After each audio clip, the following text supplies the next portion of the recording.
Hello everyone, स्वागत है आप सभी का आपके अपने यूट्यूब चैनल पर। मैं हूं राकेश चलरेजा, आपका अपना एप्टीट्यूड मेंटर। बच्चे लोग, सीजीपीएससी कम व्यापम की जो हमने बैच स्टार्ट की है, उस बैच पर एनरोलमेंट अभी भी चल रहे हैं। आप बच्चों का बहुत ज़बरदस्त रिस्पांस मिला है हमें हमेशा से। इस बैच पर भी आप बच्चों का प्यार देखकर बहुत मज़ा आ रहा है। स्टिल इस बैच पर अभी भी सीट्स वैकेंट हैं।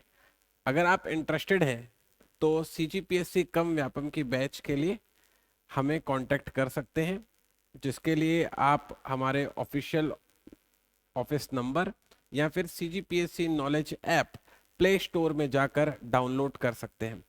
बहुत ही नॉमिनल फी पर, बहुत ही नॉमिनल चार्जेस पर आपको हाई लेवल कंटेंट जो आपके सीजीपीएससी एग्जाम के हिसाब से इम्पोर्टेंट होगा और आने वाले व्यापम के सभी एग्जाम्स के लिए ज़रूरी होगा, जिसमें सभी कुछ आपको maths, reasoning, English, Hindi, computer, Indian history, Indian geography, CG history, CG geography, सब कुछ एंड टू एंड हम उसमें आपको कवर करवाएंगे। ठीक है, तो बहुत ही सिस्टमेटिक वे में क्लासेस चल रही है। If you guys are interested, you may enroll. ठीक है, तो उसी क्रम में, उसी जो बैच चल रही है उसी बैच में एक टॉपिक मैंने दरअसल स्टार्ट किया हुआ है, वो है टॉपिक HCF LCM। तो आई वांटेड कि एक बार उसके कंटेंट आप बच्चों से डिस्कस किया जाए, आप बच्चों से शेयर किया जाए, बिकॉज HCF LCM ऐसा टॉपिक है जो सारे एग्जाम्स में, CGPSC, हॉस्टल वार्डन, शिक्षक भर्ती, RI, पटवारी, और एक और कौन सा रह गया, लेबर इंस्पेक्टर, सब एग्जाम में से क्वेश्चन पूछे जाने की संभावना सबसे ज्यादा है। ठीक है, तो HCF LCM ऐसा दरअसल चैप्टर है जिस भी एग्जाम में हो सकता है। लेबर इंस्पेक्टर में अगर मैथ्स ना भी पूछा, उन्होंने रीजनिंग ही पूरा पूछ लिया इन दैट केस, तो जिस भी एग्जाम में मैथ्स के क्वेश्चन होते हैं उसमें HCF LCM तय होता है। HCF LCM के बिना आज तक मैथ्स नहीं देखा गया है। तो ये इतना इंपॉर्टेंट चैप्टर है, और मैं इस वाली बात को जानता हूं कि कुछ कुछ बच्चों को ना HCF LCM बहुत परेशान भी करता है, एकदम तंग कर देता है, जीना हराम कर देता है।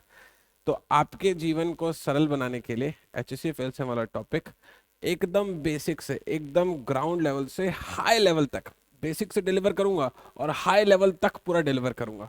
तो हर एक पॉइंट इसमें आपको मैं कवर करवाऊंगा, कुछ भी स्किप नहीं करूंगा, धीरे धीरे धीरे धीरे पढ़ाते हुए चलूंगा।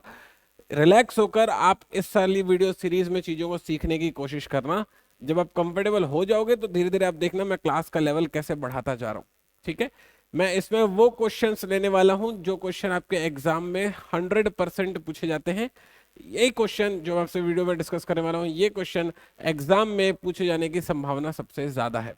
तो शुरू करते हैं आप बच्चों के लिए आपका अपना chapter, that is HCF LCM।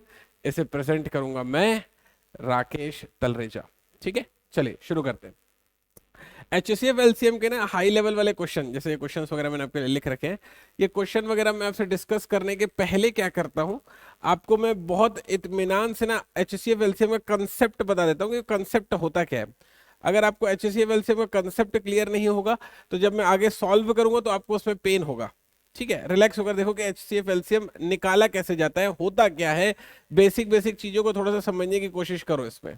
ठीक है, चलो जरा सुनना मुझे। सबसे पहले आप समझो एलसीएम। एलसीएम का जो फुल फॉर्म होता है ना बच्चे, वो होता है लीस्ट कॉमन मल्टीपल। ठीक है, हाँ, आपके एग्जाम में जो है इसका फुल फॉर्म कभी नहीं पूछा जाएगा, ये वाली बात आई नो। अगर किसी बच्चों को ऐसा सुन के लग रहा हो कि चलो एक क्वेश्चन हो गया, नहीं, ऐसा बिल्कुल भी नहीं है, ये कभी नहीं पूछा जाएगा। लेकिन हाँ, ये आपको पता होना चाहिए। ठीक है, क्यों? क्योंकि इससे हम लोग कुछ चीजों को अकोमोडेट कर लेते हैं, उससे हम कुछ चीजों को डिराइव कर पाते हैं। अब जरा समझो, जैसे मैं एक टाइप लेता हूं, दैट इज टाइप नंबर 1। जैसे मान लिया मुझसे एलसीएम पूछा जाता है 2 और 4 के बीच का। आप खुद सोचिए कि 2 और 4 का एलसीएम क्या हो सकता है। तो 2 और 4 का जो एलसीएम है, अगर आप थोड़ा सा गौर फरमाएंगे तो होगा 4। ठीक है, अगर मान लिया मुझे एलसीएम निकालना है 3 और 9 का, तो 3 और 9 का एलसीएम होगा 9। अब जरा बात को समझो, ये मैं लिख कैसे रहा हूं, कंसेप्ट क्या लगा रहा हूं। कंसेप्ट ये है कि जो छोटा वाला जो नंबर है ना, जैसे 2 और 4 में जो छोटा वाला जो नंबर है ना वो है 2। ठीक है, तो 2 के पहाड़े में ना 4 आ गया। तो अगर मान लिया कि छोटे वाले नंबर के पहाड़े में बड़ा वाला नंबर अगर फंस जाता है, तो वो बड़ा वाला नंबर ही बच्चे लोग एलसीएम हो जाता है। जैसे 3 के पहाड़े में 9 फंस गया, तो 9 ही एलसीएम हो गया। उदाहरण के लिए मेरे पास ऐसा लिखा रहता, लेट से मेरे पास लिखा रहता भाई 12 और 36, इसका आप एलसीएम बताओ। तो मैं ऐसे देखता कि 12 के पहाड़े में क्योंकि 36 फंस जा रहा है, तो इसलिए 36 ही एलसीएम हो जा रहा है। तो ये हुआ टाइप 1। टाइप 1 क्या है? टाइप 1 है जब छोटे वाले नंबर के पहाड़े में बड़ा वाला नंबर फंस जाता है, तो उस स्थिति में बड़ा वाला नंबर ही एलसीएम बन जाता है। ये हुआ टाइप 1। चलते हैं फटाक से टाइप 2 की ओर। जरा समझना कि टाइप 2 हमसे क्या कहने की कोशिश करता है। मान लिया मैं आपसे एलसीएम पूछूं, लेट से 3 और 5 का, तो एलसीएम होगा 3 और 5 का, हम सब बच्चे जानते हैं ये होगा 15। अगर मैं आपसे एलसीएम पूछूं, लेट से मैं पूछता हूं आपसे, लेट से मेरे पास है 4 और 6 का, तो 4 और 6 का 24 एलसीएम नहीं होगा, ये गलत है। अब जरा बात को समझने की कोशिश करना जो मैं आपको सिखाने वाला हूं। हम लोग ना ऐसे सामान्य रूप से सोच लेते हैं, हम लोग ये सोच लेते हैं कि जो एलसीएम है ना वो दरअसल मल्टीप्लाई है, गुणा है। 3 पंचे 15, 6 चौके 24। गलत बात है ये। एलसीएम गुणा होता ही नहीं है। हाँ वो मल्टीपल होता है, हाँ वो गुणक होता है, लेकिन छोटे में छोटा होता है। 24 से छोटा गुणक 4 और 6 का 12 होगा। तो 24 भी गुणक है, 24 भी मल्टीपल है, 12 भी मल्टीपल है, लेकिन लीस्ट जो है 12 है। तो दरअसल 12 इसका एलसीएम होगा। तो कैसे निकाले सर अपन 12? मतलब ठीक है छोटा नंबर था और आपको अंडरस्टैंडिंग थी तो आप फट से 12 बता दिए, लेकिन हमें कैसे पता चले? तो बात को समझो कि सही तरीका क्या होता है। ये टाइप 2 है। मैं इसे टाइप 2 क्यों कह रहा हूं? क्योंकि आप थोड़ा सा अगर गौर करेंगे कि छोटे वाले नंबर, आप अगर थोड़ा सा अगर गौर करेंगे कि छोटा वाला जो नंबर है यहाँ पर 3, उसके पहाड़े में 5 नहीं आता है, तो मैं इस वजह से इसको टाइप 2 कह रहा हूं। अगर छोटे वाले नंबर के पहाड़े में बड़ा वाला नंबर आ जाता तो यही दरअसल एलसीएम बन जाता, जैसे यहां पर बन रहा था। लेकिन अभी ये जो 5 है वो एलसीएम नहीं बनेगा। उसकी वजह दरअसल ये है कि 3 के पहाड़े में 5 नहीं आता। तो फिर क्या करना पड़ता है सर? एलसीएम निकालने के लिए हम लोग को दोनों में से किसी का भी, जिसका भी आपको अच्छा लगे, टेबल पढ़ना पड़ता है। जैसे आपने 5 का टेबल पढ़ा तो जगह 5 1 जा 5, 5 2 जा 10। अब जो 10 है वो 3 के पहाड़े में नहीं आता। फिर आगे पढ़ेंगे 5 या 15, 15 3 के पहाड़े में फंस जाता है। तो 15 वो मल्टीपल है, 15 वो नंबर है जो 3 और 5 दोनों के पहाड़े फंस जाता है। तो अपन उसको यहाँ पे ऐसे लिख देंगे। समझ में कैसे डील करता हूं मैं? अपन ना टेबल पढ़ते हैं, जैसे 4 और 6 लिखा हुआ है, 4 के पहाड़े में 6 नहीं आता है। अगर नहीं आता है तब आपको क्या करना पड़ेगा? किसी भी एक का पहाड़ा पढ़ना पड़ेगा। जैसे मैंने मान लिया 6 का पहाड़ा पढ़ता हूँ, 6 कम 6, 6 दूनी 12, 12 4 के पहाड़े में आ जाता है, तो मैंने 12 यहाँ पे लिख दिया। एक बार और सिखाता हूँ। मान लिया अगर मुझसे एलसीएम पूछा जाए, लेट से 9 और 12 का पूछा जाए, तो 9 के पहाड़े में 12 नहीं आता है। 9 के पहाड़े में 12 नहीं आता है, इसका मतलब ये हुआ बच्चे कि 12 उसका एलसीएम नहीं बनेगा। अगर आ जाता तो एलसीएम बन जाता। तो अपन क्या करेंगे? किसका भी पहाड़ा पढ़ेंगे। जैसे मैं 12 का पहाड़ा पढ़ता हूँ, 12 का 12, 12 दूनी 24, 24 9 के पहाड़े में नहीं आता, तो आगे पहाड़ा पढ़ो। 12 से 36, 36 9 के पहाड़े में आ जाता है, इसलिए 36 उसका एलसीएम बन जाएगा।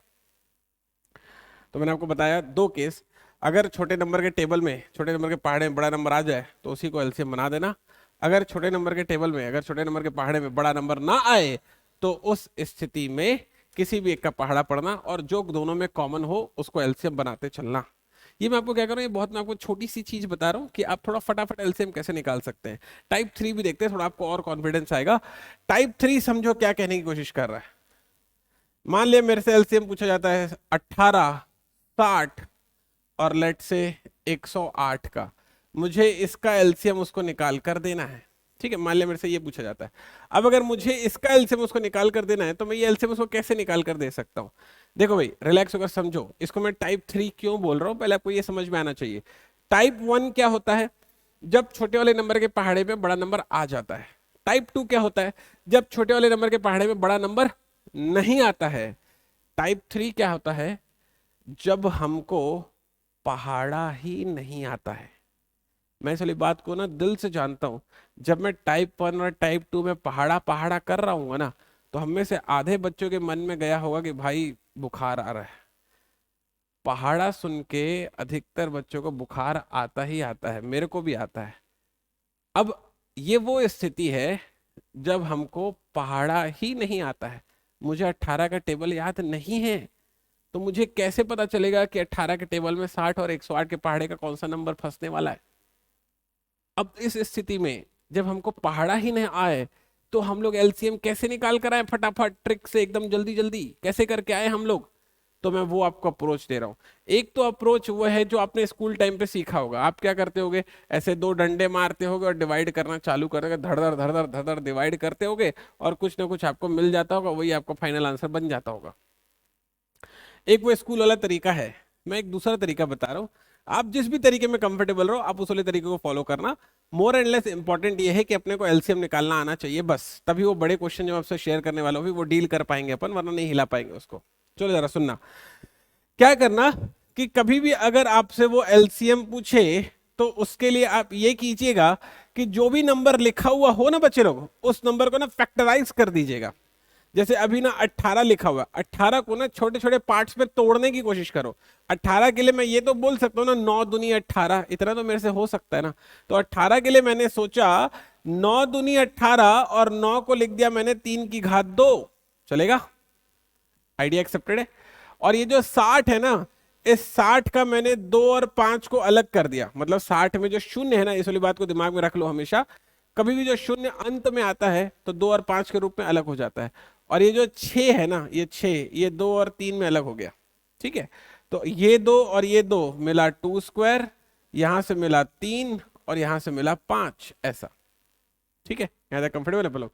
अब लिखा हुआ है 108, 108 में ये 0 को 2 और 5 मत करके चले आना। अरे भाई मैंने कहा था जो अंत में होता है वो वाला ब्रेक होता है, बीच वाला ब्रेक नहीं हो जाता है। तो 12 निया 108 होता है, 12 निया 108 में 12 को लिख रहा हूं 3 चौके 12, जिसमें चौके को लिखा 2 स्क्वायर और निया में होगा 3 स्क्वायर, और 12 का एक 3 मिला होगा तो हो गया होगा 3 क्यूब, ठीक है। तो मैंने क्या किया, पहला स्टेप मैंने आपको सिखाया, जब आपको पहाड़े ना आए तो परेशान होने वाली कोई बात नहीं है बच्चे लोग। आपको क्या करना है कि ना सारे के सारे नंबर को ना अलग अलग, जितने छोटे छोटे पार्ट्स में आप तोड़ सको उतने छोटे छोटे पार्ट्स में आप तोड़ दो, ज्यादा समय लगता है, फट फट टूट जाते हैं ये। और जब ये टूट जाए तो एलसीएम निकालने के लिए क्या करना कि जितने भी अलग अलग टाइप के आपको नंबर दिखाई दे रहे होंगे उन सबको पहले लिख देना।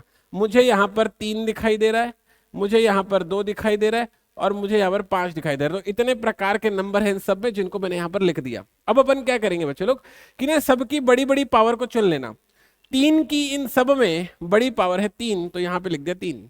2 की इन सब में बड़ी पावर है 2, तो यहाँ पे लिख दिया 2। 5 की इन सब में बड़ी पावर है 1, तो लिख दिया 1। ये ऐसे डील होता है। अब जब मैं इसको सॉल्व करूंगा तो समझना, 1 2 और 1 5 गुणा करके बनाएंगे, 5 दूनी 10, मतलब एक 0 आ गया। 3 की घात 3 होता है 27, और 1 2 यहां से मिला होगा 27 दूनी 54, जवाब हो गया 540। इसका मतलब इसका जो एलसीएम है वो है 540। ये एलसीएम निकालने की 3 अलग अलग संभावनाएं हुई जिनको मैंने आप बच्चों को डिलीवर किया। आप रिलैक्स होकर इसे एक बार इत्मीनान से देख लीजिए। आई होप कि आप सारे बच्चों को एलसीएम निकालना अब आ चुका होगा, ठीक है। अगली जो बारी है वो बारी है मेरी एचसीएफ सीखने की, कि भाई एचसीएफ कैसे निकाला जाता है, ठीक है। तो पहले तो आप समझिए कि एचसीएफ का फुल फॉर्म क्या होता है। सारा फुल फॉर्म क्यों बताते हैं हमको, आप खुद ही बोले कि वो पेपर में नहीं आएगा। मैंने क्या कहा था, मैं उससे कुछ चीजों को डिराइव करूंगा जो आगे चल के मुझे उसकी जरूरत पड़ेगी। तो आपको ये पता होना चाहिए कि एचसीएफ और एलसीएम का फुल फॉर्म क्या होता है। एचसीएफ का फुल फॉर्म होता है highest highest common common factor, ये होता है एचसीएफ का फुल फॉर्म, ठीक है। दरअसल कभी कभी ना एचसीएफ को उसके स्कूल वाले नाम से भी बुलाते हैं। एचसीएफ उसके घर का नाम है, उसके स्कूल का नाम क्या है अगर आपसे पूछेंगे तो उसके स्कूल का नाम है GCD, greatest greatest common divisor. GCD कुछ और नहीं है, वो है ग्रेटेस्ट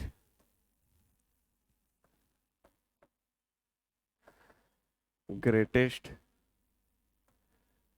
कॉमन डिवाइजर। ये है। तो चाहे एग्जाम में आपसे बच्चे लोग HCF पूछे, चाहे एग्जाम में आपसे GCD पूछे, एक ही बात होती है, आप जो भी निकालोगे दोनों में सेम आंसर आएगा। अक्सर एग्जाम में परेशान करने के लिए GCD लिख कर देता है, तो आपको पता रहे कि GCD कुछ और नहीं, HCF ही होता है। ठीक है, चलिए आगे बढ़ते हैं। मान लिया मुझसे HCF, मान लिया, ऐसे ही सोचने भर की बात है, मान लिया मुझसे जो HCF है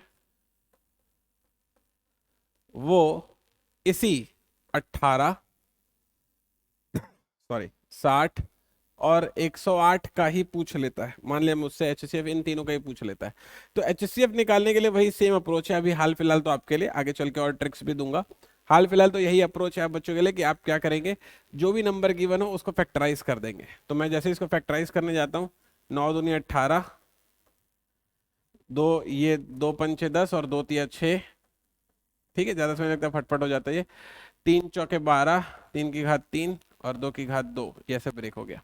अब बात को समझो, प्रोसीजर दोनों में सेम है, चाहे एलसीएम निकालने बोले चाहे एचसीएफ निकालने बोले, प्रोसीजर दोनों में सेम है। प्रोसीजर ये है कि आपको ना ब्रेक कर देना चाहिए, प्रोसीजर दोनों में सेम है। तो मैंने क्या किया, दोनों को ब्रेक कर दिया। ठीक है, अब ब्रेक करने के बाद अपन एचसीएफ निकालने की स्थिति में क्या करते हैं, एचसीएफ का मतलब समझो, एचसीएफ का मतलब है हाईएस्ट कॉमन फैक्टर, मतलब वो फैक्टर जो सब में कॉमन होगा उसको आपको बाहर निकाल लेना चाहिए। एचसीएफ में ये किया जाता है। तो इसमें सब में कॉमन क्या है, 3 स्क्वायर 3 और 3 की पावर 3। इसका मतलब मुझे दिखाई दे रहा है कि 3 इन सब में कॉमन है, 3 बाहर आ सकता है ना। 2 2 स्क्वायर 2 स्क्वायर, इसका मतलब जो 2 है वो भी इन सब में कॉमन है, बाहर आ सकता है ना। लेकिन देखो 5 यहां पर है, इन दोनों के पास में तो नहीं है, तो कॉमन तो नहीं आ सकता। तो 3 दूनी कितना हो जाएगा, 6, तो इसका HCF हो जाएगा 6। ठीक है, यहां तक आइडिया एक्सेप्टेड है। तो ये रहा HCF और LCM निकालने का बहुत ही straightforward approach. I hope मैं आप बच्चों को ये चीज एक्सप्लेन कर पाया होऊंगा। लेकिन एग्जाम में ना आजकल ना ऐसे इंटीजर वाले नंबर के HCF LCM थोड़े से कम पूछे जाते हैं, बटे वाले नंबर के HCF LCM थोड़े से ज्यादा पूछे जाते हैं। तो हम लोग एक बार देख लेते हैं कि अगर क्वेश्चन जो है बटे वाला आता है तो अपन उसको कैसे डील करते हैं। चलो एक बार रिलैक्स होकर देख लो मेरे साथ। जैसे मान लिया मेरे पास लिखा हुआ आता है, लेट से लिखा है 2/3, 3/4, 5/7, ऐसा लिखा हुआ आएगा। और इसका वो मेरे से HCF और LCM पूछेगा। तो ऐसे बटे वाले नंबर को हम लोगों को कैसे डील करना चाहिए ये मुझे समझ में आना चाहिए। तो जरा समझो, अगर मान लिया ऐसे बटे वाले नंबर का उसने मेरे से HCF पूछा होता, इन दैट केस सोचने भर की बात है। तो बटे वाले नंबर के लिए, मतलब कि फ्रैक्शन वाले नंबर के लिए अपन क्या करते हैं, अगर वो HCF पूछे तो आप ऊपर में लिख दो HCF ऑफ न्यूमरेटर। न्यूमरेटर मतलब अंश का HCF, HCF को हिंदी में बोलते हैं महत्तम समापवर्त्य। और यहाँ पे लिख दिया मैंने LCM ऑफ डिनोमिनेटर। ठीक है, तो मैंने आपको क्या बताने की कोशिश करी, अगर HCF पूछेगा तो ऊपर HCF रहेगा, और क्या बच गया LCM, तो LCM नीचे आ जाएगा। ठीक है, अब जरा सीखो ये कैसे होता है। मतलब मेरे को HCF निकालना है न्यूमरेटर के सारे नंबर का। न्यूमरेटर में कौन कौन है, 2 है, 3 है और 5 है। तो ये 2 यहाँ आ गया, 3 यहाँ आ गया और 5 यहाँ आ गया। LCM निकालना है डिनोमिनेटर के सारे नंबर का। तो ये 3 यहाँ आ गया, 4 यहाँ आ गया और 7 यहाँ आ गया। ठीक है, आइडिया एक्सेप्टेड है। अब जब मैं इसको आगे सॉल्व करता हूं तो HCF में मैंने आपको सिखाया था कि भाई तीनों में जो कॉमन है उसको बाहर निकालो। 2 3 और 5 में कॉमन है 1, तो यहां पर आ जाएगा 1। 3 4 और 7 में LCM निकालना है, तो LCM में क्या होता है, सारे नंबर की बड़ी बड़ी पावर का गुणा होता है। तो यहां पर आ गया 3, ये 4 है तो यहां पर आ गया 2 और यहां पर आ गया 7। ठीक है, तो यहां पर जैसे इसको मैं सॉल्व करूंगा तो ये हो जाएगा 4 तिया 12, 12 सत्ते 84। ठीक है, तो इसका मतलब जो HCF है वो 1/84 है। अब मुझे निकालना है लेट से इसी का LCM। इन केस अगर मेरे को इसी का LCM निकालना होता तो मैंने क्या सिखाया था, जो भी पूछेगा उसको ऊपर लिख दो। HCF पूछा तो मैंने HCF ऊपर लिख दिया, उसने भी मेरे से LCM पूछा है तो आप LCM को ऊपर लिख दो ऐसे। ठीक है, और यहां पर कर दो HCF ऑफ डिनोमिनेटर, ऐसा। आ गई आपको बात समझ में। तो अब मेरे को न्यूमरेटर में जो जो नंबर लिखे हुए उनका LCM निकालना है। तो जरा समझो, मेरे को LCM निकालना है 2 3 और 5 का। मुझे HCF निकालना है, मुझे HCF निकालना है 3 4 और 7 का। आपके दिमाग में दोनों का प्रोसेस क्लियर रहना चाहिए, तभी बात बन पाएगी। 2, 3 और 5 का एलसीएम निकालना है, तो एलसीएम में होता है मल्टीपल, मल्टीप्लाई करना पड़ता है, मतलब मेरे को लीस्ट कॉमन मल्टीपल चाहिए। तो अपन वो कैसे निकालते हैं, जितने भी अलग अलग टाइप के नंबर है सबकी बड़ी बड़ी पावर का इनटू, 2, 3, 5 ही है तो 2, 3, 5 का इनटू, और उसकी बड़ी पावर 1, 1, 1 है तो 1, 1, 1 ही रहेगा। एचसीएफ पे वो फैक्टर जो सब में कॉमन है बाहर निकाला जाता है। 3, 4 और 7 में कॉमन कुछ नहीं आएगा, मतलब 1 आएगा तो यहाँ पे मैं 1 लिख दूंगा, ये हो जाएगा 5 दूनी 10 और यहाँ पर लग जाएगा 3 तो हो जाएगा 30। तो इस चीज का जो एलसीएम होगा वो होगा 30। आई होप आप बच्चों को ये चीजें क्लियर हुई होंगी, यहाँ तक कंफर्टेबल हैं सारे बच्चे लोग। अगर आपको ये चीज समझ में आ चुकी है तो एक क्वेश्चन जो मैं आपको दे रहा हूं आप इसे सॉल्व करेंगे, और जो आंसर है मुझसे चैट सेक्शन पर शेयर भी करेंगे। ये क्वेश्चन आपके लिए होमवर्क क्वेश्चन है, इस क्वेश्चन का जवाब मैं आपसे चैट सेक्शन पर एक्सपेक्ट कर रहा होऊंगा। 3/4, 4/7 एंड 9/13। आपको इसका HCF और LCM निकाल कर चैट सेक्शन में आंसर शेयर करना है। चैट सेक्शन में बिल्कुल ध्यान रखूंगा कि जो जो बच्चे लोग आंसर सही देंगे उनको मैं बिल्कुल मार्क करूंगा कि हाँ भाई गुड, शाबाश, बढ़िया आपका अप्रोच रहा। जो जो बच्चों का आंसर गलत होगा तो मैं उनको सही करने की कोशिश करूंगा। दोनों ही चीजों में आपका फायदा है। अगर आप सही आंसर चैट सेक्शन में डालते हो you will get some confidence कि हाँ यार मतलब मेरे को चीजें आती हैं समझ में। अगर आप गलत आंसर भी डाल देते हो तो भी ऐसा नहीं है कि मैं आपके मोबाइल से बाहर निकल कर बाल वाल खींच के पूछूंगा कि नालायक कुछ समझे क्यों नहीं। मैं आपको इत्मीनान से चैट सेक्शन में बताऊंगा कि जो आपने जवाब दिया है वो गलत क्यों हो गया, कहां पर गलती हुई आपसे। कंफर्टेबल है अपन लोग? तो ये आपके लिए होमवर्क है, आप इसका आंसर चैट सेक्शन में डालेंगे। इस वाले क्वेश्चन का आंसर आपसे चैट सेक्शन में एक्सपेक्टेड है, ठीक है। अब चलते हैं नेक्स्ट वाले क्वेश्चन की तरफ। देखो मैंने आपको दो तरह के क्वेश्चन का एचसीएफ एलसीएम निकालना सिखा दिया। एक मैंने आप बच्चों को सिखाया कि भाई इंटीजर को कैसे सॉल्व किया जाता है, एक मैंने आपको अभी भी सिखाया कि भाई फ्रैक्शन को कैसे सॉल्व किया जाता है। एक क्वेश्चन इसका होमवर्क में भी दे दिया मैंने आपको, इसको मैं नाम दे रहा हूं क्वेश्चन नंबर 1, ठीक है। अब जब आगे होमवर्क में क्वेश्चन दूंगा तो उसको नाम दूंगा क्वेश्चन नंबर 2। समझ में आ गई बात? तो ये 1 का आंसर आप बराबर लिखेंगे, सर 1 का आंसर मेरा एचसीएफ ये आया है, 1 का आंसर मेरा एलसीएम ये आया है, ताकि मेरे को समझ में आए कि जो आंसर दे रहे हो दे किस चीज का रहे हो भाई। तो ये 1 आपका होमवर्क हो गया। अब मैं तीसरा वाला पार्ट लेने वाला हूं। तीसरा वाला पार्ट में मैं आपको सिखाऊंगा कि जब फ्रैक्शन वाले क्वेश्चन आ जाते हैं एग्जाम में, है ना, फ्रैक्शन वाले जब क्वेश्चन आते हैं तो हमें उससे किस तरीके से डील करना चाहिए। मैं आपको ये अभी एक्सप्लेन करने वाला हूं कि जब एग्जाम में आपको फ्रैक्शन वाले क्वेश्चन मिलेंगे, फ्रैक्शन नहीं डेसिमल वाले, आई एम सॉरी, डेसिमल कहने का मतलब है कुछ इस तरीके से, ऐसा जब ऐसे क्वेश्चन मिलेंगे तब इसका आपको एचसीएफ एलसीएम कैसे निकालना चाहिए ताकि आप फटाक से इसको सॉल्व कर सके। अब देखो ये सारे जो क्वेश्चन है, जैसे बटे वाला हो गया है ना, ये जो दशमलव वाला मैं आपको दे रहा हूं, ये आप स्कूल वाले मेथड से नहीं सॉल्व कर सकते। स्कूल वाला मेथड अपना कौन सा था, ऐसे अपन डंडा खींच के जो करते थे ना, ऐसे डंडा खींच के, अच्छा 2 से जा रहा है, अच्छा ऐसे आ रहा है, ऐसे खेलते रहते थे अपन। तो ये जो अपन डंडा खींच खींच के करते थे, ये वाला इस सारे क्वेश्चन को सॉल्व नहीं करवा पाएगा आपको। आपको ये सारे क्वेश्चन को सॉल्व करने के लिए ना एक टेक्निक चाहिए होगी, है ना। तो इसको आपको सीखना पड़ेगा मुझसे कि ये कैसे चीजें डील होती है। तो एक बार रिलैक्स होकर हम लोग डेसिमल वाला भी सीख लेते हैं कि अगर मान लिया एग्जाम में मेरे से डेसिमल वाला क्वेश्चन है और एचसीएफ एलसीएम पूछे तो मुझे उसको कैसे डील करना चाहिए।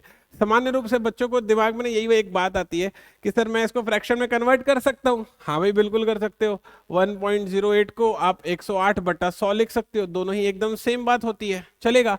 आप अगर इस तरह से इसको सॉल्व करने जाओगे ना तब भी गलत जवाब आ जाएगा, जबकि ये चीज सही है, लेकिन इसको अप्रोच अगर इस तरीके से किए तो गलत हो जाएगा। तो सही तरीका क्या है वो इत्मीनान से सुन लीजिएगा। हाँ ये करना सही है, लेकिन इससे जो एचसीएफ एलसीएम निकल कर आता है वो रॉन्ग आता है। आगे बात पकड़ में, मैं जो आंसर निकालने वाला हूं और आप एक बार खुद से इस वाले तरीके से सॉल्व करके अपना आंसर टैली कर लेना, आपको पता चल जाएगा आप गलती कहां पे करते हो, ठीक है। तो मैं इस वाले तरीके पर डिस्कस नहीं करूंगा, अननेसेसरी वीडियो लंबा हो जाएगा। हम लोग सीधा बॉटम लाइन पर चलते हैं जिससे मेरा सही आंसर मिल सके। तो अप्रोच क्या होना चाहिए मेरा, कभी भी डेसिमल वाले अगर मेरे से क्वेश्चन पूछे तो मुझे उसको किस तरीके से डील करना चाहिए। क्या करेंगे हम लोग, इत्मीनान से सुनना, कभी भी अगर आपको डेसिमल वाले क्वेश्चन पूछे उस वाली स्थिति पे आपको क्या करना चाहिए कि उस डेसिमल को हटाने की कोशिश करनी चाहिए। अगर आप डेसिमल हटाना चाहते हैं 1.08 में से अगर आप पॉइंट हटाना चाहते हैं तो आपको सोचना पड़ेगा कि भाई कौन से नंबर से इंटू कर दूं जिससे वहां से पॉइंट हट जाए। तो मैं 1.08 में अगर मैंने 100 से इंटू कर दिया, अगर मैंने 100 से इंटू कर दिया तो मानते हो वो पॉइंट हट जाएगा। एग्री करते हो आप? तो 1.08 में अगर मेरे को पॉइंट हटाना है तो मुझे 100 से इंटू करना पड़ेगा, तो ये बनेगा 100, सॉरी ये बनेगा 108, ये बनेगा 36 और ये बनेगा 90। ठीक है, तो मैंने क्या किया है, मैंने इस क्वेश्चन को सॉल्व करने के लिए पॉइंट हटाया है। हटाने के लिए मैंने 100 से इंटू किया है जिससे मेरे को पॉइंट हटा हुआ दिख रहा है। 100 से इंटू किया तो हर एक में 100 से इंटू होगा, राइट। तो अब ये इंटीजर वाला क्वेश्चन बन गया। इंटीजर वाले क्वेश्चन को मैंने आपको सॉल्व करना सिखाया था, हमें कैसे सॉल्व करना चाहिए। फ्रैक्शंस में तोड़ दो, छोटे छोटे टुकड़ों में तोड़ दो। 108 को छोटे छोटे टुकड़ों में तोड़ने जा रहा हूं, तो ये हो जाएगा 12 नहीं है 108, मतलब 3 की पावर 3, 2 की पावर 2, ठीक है। 36, 9 चौके 36, 9 को लिख रहा हूं 3 की घात 2, 4 को लिख रहा हूं 2 की घात 2, 90, 90 में ये जो 0 है ये 2 और 5 ब्रेक हो जाएगा, और ये जो 9 है ये 3 की घात 2 लिखाएगा। तो कैसा दिखेगा, 3 की घात 2, 2 और 5, ये जो ब्रेक किया ना मैंने, ये ब्रेक करना कोई मुश्किल नहीं है, फटफट ब्रेक हो जाता है। बस थोड़ा सा मैटर ऑफ कैलकुलेशन है, जितना आप कैलकुलेशन की प्रैक्टिस खुद करोगे उतना आप अच्छे से ब्रेक कर पाओगे। अब मान लिया मेरे को अगर HCF पूछा जाता है, तो HCF के लिए मैं बताया था जो फैक्टर सब में कॉमन होगा बाहर निकाल देना। 2 स्क्वायर और 2 बाहर आ गया, 3 क्यूब 3 स्क्वायर बाहर आ गया, तो ये हो जाएगा 9, 9 दूनी हो जाएगा 18। अब जरा बात को समझो, 18 जो HCF है ना वो दरअसल 108, 36 और 90 का है, लेकिन सवाल में 108 नहीं था, सवाल में 1.8 था, 0.8 था। तो बात समझो, जब 1.08 का आपको निकालना होगा तो शुरू में हमने क्या किया था, 100 से गुणा किया था, तो लास्ट में न्यूट्रल करने के लिए 100 से आप हमेशा क्या करेंगे, डिवाइड करेंगे। तो इसका जो सही जवाब होगा वो होगा 0.18। इस वाली चीज को एकदम दिमाग में डालिए, आगे बात समझ में। और वैसे ही अगर मुझे एलसीएम निकालना होगा, वैसे ही अगर मुझे एलसीएम निकालना होगा तो एलसीएम निकालने के लिए सेम तरीका होता है, पहले फैक्टराइज कर देते हैं, फैक्टराइज हो रखा है तो सारे नंबर की बड़ी बड़ी पावर का इनटू करवा देते हैं। सारे नंबर की बड़ी बड़ी पावर, एक ये है, एक ये है और एक ये है, तो ले लो इसको। 3 की पावर 3, 2 की पावर 2 और यहाँ पर लग गया 5, ठीक है। तो ये जाएगा 5 दूनी 10, 0, 3 की पावर 3 इस 27, 27 दूनी हो जाएगा 54, तो ये हो गया 540। लेकिन बात को समझो, ये तो 108, 36 और 90 का है ना, सवाल तो 1.08 था ना, तो क्योंकि शुरू में हमने 100 का मल्टीप्लाई करवाया था तो हम लोगों को क्या करना पड़ेगा, लास्ट में 100 का डिवाइड करना पड़ेगा। तो जैसे ही मैं इसको 100 का डिवाइड करूंगा तो ये बन जाएगा 5.4, 5.4 इसका सही जवाब हो जाएगा। आइडिया एक्सेप्टेड है, यहाँ तक कंफर्टेबल है सारे बच्चे लोग? तो ये मैंने आपको एक्सप्लेन किया कि भाई HCF LCM बेसिक वे जो क्वेश्चंस होते हैं, जैसे कभी फ्रैक्शन वाला आ जाए, कभी इंटीजर वाला आ जाए, है ना, कभी डेसिमल वाला आ जाए, उसको कैसे डील करना चाहिए, तो ये डेसिमल वाला मैंने आपको एक्सप्लेन किया, ठीक है। डेसिमल वाला आपको सॉल्व करने के लिए एक क्वेश्चन और दे रहा हूं जिसको आपको घर से स्वयं कोशिश करनी है, और चैट सेक्शन में मुझसे आंसर आप शेयर करेंगे। डेसिमल वाला क्वेश्चन नंबर 2 होमवर्क होगा ये, जब आप चैट सेक्शन में आंसर डालेंगे तो बराबर लिखेंगे क्वेश्चन नंबर 2 आंसर। और क्वेश्चन है आप बच्चों के पास, that is 0.54, that is 1.8, that is 7.2, ठीक है। इसका आपको HCF और LCM निकाल कर देना है। आइडिया एक्सेप्टेड है, यहां तक कंफर्टेबल है हम लोग? तो इसका आपको HCF LCM मेरे को निकाल कर बताना है कि इसका HCF LCM क्या होगा, ठीक। अब चलते हैं लास्ट वाले पैटर्न की तरफ, मतलब HCF LCM का एक लास्ट पैटर्न और है, एक बार उसको भी इत्मीनान से समझ लेते हैं। जरा समझना जो मैं आपसे कहने की कोशिश कर रहा हूं। एग्जाम में ना फैक्टोरियल वाले क्वेश्चन भी आते हैं, जैसे मान लिया आ गया 9 फैक्टोरियल, 99 फैक्टोरियल, 999 फैक्टोरियल, मान लिया ये आ गया, ठीक है। अब इसका अगर आपको HCF LCM अगर पूछा जा रहा है तब आप इसको कैसे डील करेंगे बच्चों लोग? इसका मान लिया मेरे को HCF LCM पूछा जाए तो फिर मैं इसको कैसे सॉल्व कर कर आऊंगा, क्या अप्रोच होना चाहिए मेरा? तो एक बार रिलैक्स होकर सुनो। अगर मान लिया इसका हमसे HCF LCM पूछा जाए तो इसके लिए हम लोग क्या करते हैं, कंसेप्ट को समझते हैं। HCF क्या होता है? HCF होता है कॉमन फैक्टर, मतलब कि जो फैक्टर सब में कॉमन है बाहर निकालो। ये वाली बात मानते हो? जब ट्रिपल नाइन फैक्टोरियल को मैं एक्सटेंड करूंगा, जब ट्रिपल नाइन फैक्टोरियल एक्सटेंड करूँ तो वो क्या होगा, ट्रिपल डबल नाइन, फिर 98, ऐसे ही जाएगा वो 97, ऐसे जाएगा पूरा 1 तक। मतलब मैं कहने की कोशिश कर रहा हूँ, जब मैं डबल नाइन को एक्सटेंड करता हूँ तो रास्ते में कहीं पर मुझे 987 भी मिलता होगा, और ये 987 टिल 1 तक कुछ और नहीं होता है, 9 फैक्टोरियल ही होता है। और वैसे ही जब मैं ट्रिपल नाइन फैक्टोरियल को एक्सटेंड करूंगा तो रास्ते में कहीं जाकर मुझे डबल नाइन फैक्टोरियल भी तो मिलता होगा ना बच्चे लोग। पॉइंट आ रहा है समझ में? तो मैं आपको ना यहाँ पर ये सब लिखकर ये एहसास दिलाने की कोशिश कर रहा हूँ कि इस डबल नाइन फैक्टोरियल में कहीं ना कहीं 9 फैक्टोरियल छुपा हुआ है, और इस ट्रिपल नाइन फैक्टोरियल में कहीं ना कहीं डबल नाइन फैक्टोरियल और 9 फैक्टोरियल दोनों छुपा हुआ है। तो जब मैं कॉमन निकालने निकलूंगा तो 9 फैक्टोरियल ऐसा नंबर होगा जो सब में होगा। एग्री करते हो अब? तो इसका मतलब इसका जो एचसीएफ हो जाएगा वो 9 फैक्टोरियल हो जाएगा। और अगर आपको एलसीएम निकालने के लिए कहा जाए इसका, तो समझो ना एलसीएम क्या होता है। एलसीएम मैंने आपको बताया जितने भी अलग अलग टाइप के नंबर होते हैं सारे के सारे नंबर का मल्टीप्लाई होता है। अब भाई जो ट्रिपल नाइन फैक्टोरियल है उसमें होता क्या है, ट्रिपल नाइन, फिर डबल नाइन एट, फिर डबल नाइन सेवन, ऐसे मल्टीप्लाई होते जाता है 1 तक। तो ट्रिपल नाइन फैक्टोरियल ऐसा फैक्टोरियल है जिसमें सारे टाइप के नंबर आते होंगे, और वो ट्रिपल नाइन फैक्टोरियल कुछ और नहीं है, वो सारे टाइप के नंबर का मल्टीप्लाई ही तो है। और क्या है वो? तो इसका मतलब ये हुआ कि ट्रिपल नाइन फैक्टोरियल हर प्रकार के नंबर कंसिस्ट करता है और वो उसका मल्टीप्लाइड फॉर्म ही है। तो यहां पर मैं लिख सकता हूं ट्रिपल नाइन फैक्टोरियल। तो फैक्टोरियल वाले जो क्वेश्चन है ना वो बहुत इंपॉर्टेंट होते हैं और बहुत इजी भी होते हैं अगर आपको ट्रिक पता हो तो ट्रिक क्या है वो सुन लो आप। कभी भी अगर एग्जाम में फैक्टोरियल वाला क्वेश्चन आए और उसका आपसे एचसीएफ एलसीएम पूछा जाए तो उस वाली स्थिति में दिमाग मत लगाना, जो सबसे छोटा फैक्टोरियल होगा वो उसका एचसीएफ होगा, और जो सबसे बड़ा फैक्टोरियल होगा वो उसका एलसीएम होगा। गई इतनी बात दिमाग में? बस इतना ही देख के टिक करके चले आना, आपका काम बन जाएगा। तो अगर मान लिया आपको मैं क्वेश्चन में होमवर्क का तीसरा नंबर का क्वेश्चन देता हूं, होमवर्क में अगर मैं आपको क्वेश्चन नंबर 3 देता हूं, लेट से आपके पास लिखा रहता है 7 फैक्टोरियल, 83 फैक्टोरियल, 920 फैक्टोरियल। तो आपको बताना है कि इसमें एचसीएफ और एलसीएम क्या होगा। ये तीनों सवाल के जवाब आप बहुत इत्मीनान से मुझे part by part, question number 1 का आंसर ये, क्वेश्चन नंबर 2 का आंसर ये, इस तरीके से आप जमा कर चैट सेक्शन में देंगे। चैट सेक्शन में आपके कमेंट का इंतजार रहेगा। हर बार मैंने इस वाली बात को नोटिस किया कि आप बच्चे लोग बढ़िया एक्टिव रहते हैं चैट सेक्शन पे, आपके रिस्पांस मुझे हमेशा से अच्छे मिले हैं। इस बार भी आपसे जबरदस्त रिस्पांस की ही उम्मीद है। मुलाकात होगी आपसे एचसीएफ एलसीएम के नेक्स्ट वाले वीडियो में, जिसमें मैं आप बच्चों को थोड़े हाई लेवल वाले क्वेश्चन, इस तरह के क्वेश्चन आपको मैं सॉल्व करना सिखाऊंगा। आ गई बात पकड़ में? तो इस तरह के क्वेश्चन के सॉल्यूशन के लिए आप मुझसे मुलाकात कीजिएगा एचसीएफ एलसीएम के वीडियो नंबर 2 पर। जल्दी ही मिलते हैं, तब तक अपना ख्याल रखिएगा।